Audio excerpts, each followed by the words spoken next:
میرے سامنے dining table پر رکھے ہوئے گلاس میں موجود مشروب یکدم اور سیاہ ہو گیا تھا۔ گلاس کے کناروں پر میری لپسٹک کے نشان تھے۔ کوئی ان نشانوں پر انگلی پھیر کر یا محض ایک نظر ڈال لینے پر یہ اندازہ کر سکتا تھا کہ میرے ہونٹ خوبصورت تھے۔ مشروب میں موجود برف کے کیوبز اب بہت ننھے ننھے سے رہ گئے تھے۔ چند لمحوں میں وہ بھی تحلیل ہو جاتے، اس سیاہ مشروب میں غائب ہو جاتے، بالکل اسی طرح جس طرح میں ہو رہی تھی ابھی اس وقت۔ میرے بائیں طرف ٹیبل کے سرے پر بیٹھا کہکے لگانے والا مرد میرا شوہر تھا، اور وہ تھا جسے میں نے سب سے زیادہ چاہا تھا۔ ہنستے ہوئے اس کا چہرہ سرخ ہو رہا تھا، اور وہ سفید شرٹ پہنے ہوئے تھا، اور ڈی اینڈ جی کا آفٹر شیو اس کے وجود کو مہکا رہا تھا، اور اس کی کلائی میں گوچی کی گھڑی تھی، اور اس کی پلیٹ میں فرائیڈ چکن کا ایک ٹکڑا، اور اس کے گلاس میں لیمن سپرائٹ، اور میں دربار دل میں تھی۔ کسی نے میرے آنکھوں سے پٹی اتار دی تھی۔ مجھے ٹھیک طرح سے دیکھنے کے لیے آنکھیں جھپکنی بھی نہیں پڑی۔ سب کچھ نظر آ رہا تھا، صاف نظر آ رہا تھا، مگر میری بینائی کو واپس آنے میں بہت دیر لگ گئی تھی، اتنی دیر کہ اب سامنے نظر آنے والے منظر پر مجھے یقین نہیں آ رہا تھا۔ خود اپنی آنکھوں سے سب کچھ دیکھ لینے پر میرا ذہن یہ کچھ تسلیم کرنے سے انکار کر رہا تھا۔ ذہن جو کچھ سمجھانے کی کوشش کر رہا تھا، آنکھیں اور دل نہیں مان رہا تھا، اور آنکھیں جو کچھ دکھانے کی کوشش کر رہی تھی، ذہن اس پر یقین نہیں لا رہا تھا۔ مجھے اپنے وجود یکدم برف کا بت بنتا محسوس ہوا تھا، یا پھر کانچ کا مجسمہ جو انگلی کی ہلکی سی ضرب سے ٹکڑے ٹکڑے ہو جاتا، یوں ڈھہ جاتا جیسے وہ کبھی تھا ہی نہیں۔ میں نے اپنے ہونٹ کھینچنے کی کوشش کی، اور میرے ہونٹوں نے میرا ساتھ نہیں دیا۔ ایک عجیب ڈیفینس تھی جو میرے وجود کے ہر عضو میں اتر رہی تھی۔ مہر سمیع کا اپنا جسم اس کو اون کرنے سے انکار کر رہا تھا۔ وہ کسی اور کے اشارے پر چل رہا تھا، کسی اور کے اشارے پر۔ میں پس رہی تھی۔ مہر سمیع، میرا ذہن سب کچھ تسلیم کرنے کی سعی میں مصروف تھا۔ اور مراد، وہ ہنس رہا تھا، میرا شوہر، وہ شخص جسے میں نے دنیا میں سب سے بڑھ کر چاہا تھا، وہ ہنس رہا تھا۔ اس کی ہنسی میں کانٹوں جیسی چبھن تھی۔ وہ مجھ پر ہنس رہا تھا، اور پھر میں نے اپنے ہاتھ میں پکڑے چھری اور کانٹے کو بھی یکدم ہنستے دیکھا۔ پھر ٹیبل پر میرے سامنے پڑی میری ڈنر پلیٹ، پھر میرا گلاس، باری باری سب ہنسنے لگے تھے۔ اور پھر میز پر پڑی ہر شے، ہر چیز، ڈشز، پلیٹیں، چمچ، کانٹے، چھریاں، ڈونگے، گلاسز، سب اس کورس میں شامل ہو گئے تھے۔ پھر ٹیبل، کرسیاں، ڈیکوریشن پیسز، دیوار پر لگی پینٹنگز، لائٹس، پردے، فرنیچر، ڈرائنگ روم میں اور ڈائننگ کی ہر شے کہہ کے لگانے لگی تھی۔ ان سب کی نظریں مجھ پر تھیں، اور سب کی انگلیاں بھی مجھے پر اٹھی ہوئی تھیں۔ وہاں کمرے میں موجود ہر شے کا ایک چہرہ اگایا تھا، اور ہر چہرے کی نظریں مجھ پر تھیں، اور میں انہیں دیکھ نہیں پا رہی تھی۔ میرے ہاتھ سے کانٹا پلیٹ میں گرا۔ مراد نے مجھے چونک کر دیکھا۔ کیا ہوا؟ تم نے کھانا کیوں چھوڑ دیا؟ مراد نے مجھ سے پوچھا۔ اس کے لہجے میں تشویش تھی۔ بھابھی کیا ہوا؟ یہ مونس تھا، میرے شوہر کا بہترین دوست۔ آپ کی طبیعت تو ٹھیک ہے نا؟ وہ بھی مراد کی تشویش میں شامل تھا۔ میں نے اس کے چہرے کو دیکھا، اس کے نام کو دل میں دہرایا، مونس، مومی۔ بے یقینی تھی کہ بھنور کی طرح مجھے اپنے حصار میں لیے ہوئے تھی، اور بے بسی سے اس کی گرفت سے اپنے آپ کو چھڑانے کی کوشش کر رہی تھی۔ Practical joke. کسی نے میرے سر پر کچھ مارا۔ 500 روپے۔ ایک دوسری آواز نے سرگوشی کی۔ 1000 روپے۔ آوازیں تھیں کہ بڑھتی ہی جا رہی تھی۔ میں نے سانس لینے کی کوشش کی۔ میں نے آوازوں کی بازگشت سے فرار ہونے کے لیے کوشش کی۔ کیا بات ہے مہر؟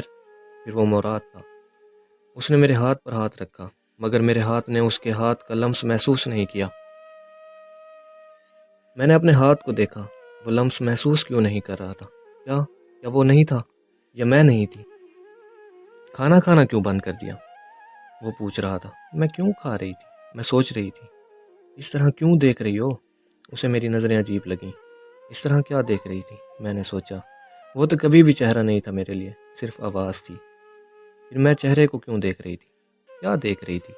جب آوازیں چہروں میں تبدیل ہوتی ہیں تو کیا وہ سب کو اسی طرح بھیانک لگتی ہیں جیسے مجھے لگ رہی تھی؟ یا پھر یہ سب کچھ صرف میرے ساتھ ہی ہوا تھا؟ میرے ساتھ ہی ہونا تھا؟ مہر کیا سوچ رہی ہو؟ آواز نے ایک بار پھر کہا۔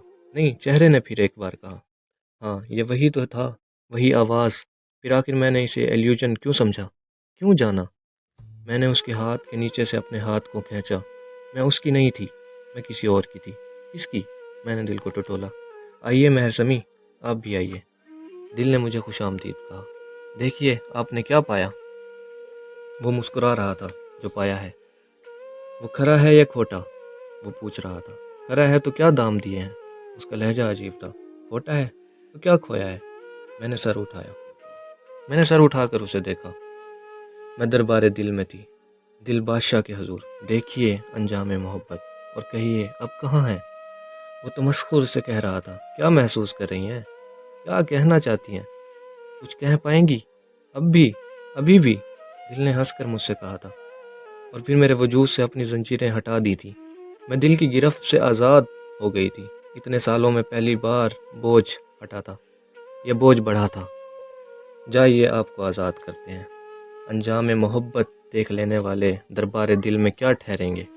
وہ کہہ رہا تھا جائیے، مگر کہاں جاتی؟ اب کہاں؟ اتنا بڑا دھوکہ کھا کے۔ میں نے دھوکہ نہیں دیا آپ کو، میں نے صرف فریب دیا تھا۔ وہ ہنسا۔ دھوکہ تو آپ نے خود کھایا ہے۔ اس کے ماتھے پر یک دم بل آئے۔ میں نے خود کو دربار دل سے باہر پایا۔ آئی ایم سوری بھابھی، یہ مونس تھا۔ اگر میری باتوں سے آپ کو تکلیف پہنچی ہے تو۔ مونس نے جیسے میری حالت کو ایسس کرتے ہوئے نتیجہ نکالا تھا۔ تکلیف پہنچی ہو تو؟ میں نے سوچا، یا مجھے تکلیف پہنچی تھی؟ میں نے اپنے آپ سے سوال کیا، تکلیف؟ یہ تکلیف کیا ہوتی ہے؟ کیا یہ تکلیف تھی جو میں محسوس کر رہی تھی، یا پھر بے عزتی تھی، یا پھر یہ پچھتاوا تھا، یا کوئی احساس زیاں تھا، یا یہ کچھ اور تھا؟ کچھ اور جس کو میں نام نہیں دے پا رہی تھی، جس کو کوئی نام نہیں دے سکتا تھا۔ مجھے اس موضوع پہ بات کرنی ہی نہیں چاہیے تھی۔ مونس وضاحت کر رہا تھا۔ مجھے اصل میں اندازہ نہیں تھا کہ آپ کو اتنا برا لگے گا، ورنہ میں بات کرتے ہوئے محتاط رہتا۔ نہیں یار، تم نے ایسا کچھ نہیں کہا کہ تمہیں ایکسکیوز کرنی پڑے، مراد نے مونس کو ٹوکا تھا۔ وہ ٹھیک کہہ رہا تھا۔ معذرت مونس کو نہیں کرنی چاہیے تھی، وہ کسی اور کو کرنی چاہیے تھی، میرے شوہر کو، مراد کو، مومی کو، یا پھر شاید مجھے۔ مہر سمجھدار لڑکی ہے، وہ ایسی چھوٹی چھوٹی باتوں پر ناراض نہیں ہوتی اور نہ برا مانتی ہے۔ مراد مونس کو تسلی دے رہا تھا۔ چھوٹی چھوٹی باتیں؟ میں نے اس کے الفاظ سنے۔ اس کے نزدیک ہر بات ہمیشہ چھوٹی چھوٹی ہوتی ہے، ہر بار، ہر بات۔ اور میں کہاں کی سمجھدار تھی؟ میں نے کرسی چھوڑ دی، اپنی جگہ سے کھڑی ہو گئی۔ مراد کے چہرے سے نظریں ہٹائے بغیر چپ چاپ میں نے ایک بار بھی اسے دیکھتے ہوئے پلک نہیں جھپکی تھی۔ میں نے دیکھا ہی پہلی بار تھا اسے۔ 1 سال میں پہلی بار میں نے اس چہرے کو دیکھا تھا، اس سے جس سے مجھے عشق تھا۔ نہیں، عشق نہیں تھا، کچھ اور تھا۔ عشق انسان سے خدا نہیں چھڑواتا، میں نے چھوڑا تھا۔ تو پھر کیا یہ عشق تھا؟ اگر عشق نہیں تھا تو پھر کیا تھا؟ اور انسان شر کو اس طرح مانگتا ہے جیسے خیر کو، اور بے شک انسان بڑا ہی جلد باز واقع ہوا ہے۔ مہر رکو، کہاں جا رہی ہو؟ وہ مجھے پیچھے سے آوازیں دے رہا تھا۔ وہ جو میرا کچھ بھی نہیں تھا، اور میں اگر پیچھے مڑ کر دیکھ لیتی تو ایک بار پھر پتھر کی ہو جاتی، جیسے 4 سال سے پتھر کی ہو گئی تھی۔ بھابھی بھی ناراض ہو گئی ہیں مراد، ہمیں یہ بات نہیں کرنی چاہیے تھی، مونس کہہ رہا تھا۔ وہ ناراض نہیں ہوتی، تم کھانا کھاؤ، میری اور اس کی بہت اچھی انڈرسٹینڈنگ ہے، میں اسے منا لوں گا۔ وہ آخری جملہ تھا جو میں نے سنا تھا۔ اس کے بعد میں ڈائننگ روم سے باہر نکل آئی، اور میں نے پہلی بار لاؤنج دیکھا۔ میں اس گھر میں پچھلے 1 سال سے رہ رہی تھی، مگر میں نے 1 سال میں پہلی بار اس جگہ کو دیکھنے کی کوشش کی جو میرا گھر تھی، اور میں اسے پہچان نہیں پائی۔ میں وہاں کیوں تھی؟ کیا تعلق ہے میرا اس گھر سے؟ میرا ذہن جیسے معاف ہو گیا تھا، کسی سوال کا جواب نہیں دے پا رہا تھا، اور میں چہروں کی شناخت کھو رہی تھی، یا پھر شاید پہلی بار کر رہی تھی۔ پھر لاؤنج سے گزرتے ہوئے میں نے اپنے عکس کو آئینے میں دیکھا، اور میں اسے پہچان بھی نہیں پائی۔ وہ کون تھی جو آئینے میں تھی؟ وہ میں تو نہیں ہو سکتی تھی، مہر سمی تو کوئی اور تھی۔ اور وہ جو وہاں سامنے آئینے میں تھی، وہ کون تھی؟ ساڑی میں ملبوس، کٹے ہوئے سٹریکٹ بال، زیورات سے لدا پھندا وجود، میک اپ سے لتھڑا چہرہ، کیوٹیکس لگے لمبے ناخون، سلیو لیس بلاؤز سے جھلکتی اریاں بازو۔ مہر سمی تو؟ میں نے بے یقینی سے آئینے کو دیکھا، اور پھر اپنے ناخونوں کو، پھر اپنے ہونٹوں پر لگی لپسٹک کو پوروں سے چھوا۔ یہ سب کچھ کس وقت ہو گیا تھا؟ بے یقینی تھی۔ میں مہر سمی تھی، مگر آئینے میں نظر آنے والا وجود کسی اور کا تھا، مگر آئینے کے سامنے میں تھی، مہر سمی۔ تو پھر آئینے کے اندر کون تھا؟ کیا مہر سمی کوئی بھیانک خواب تھا جو ختم ہو گیا تھا، یا پھر خواب شروع ہوا تھا؟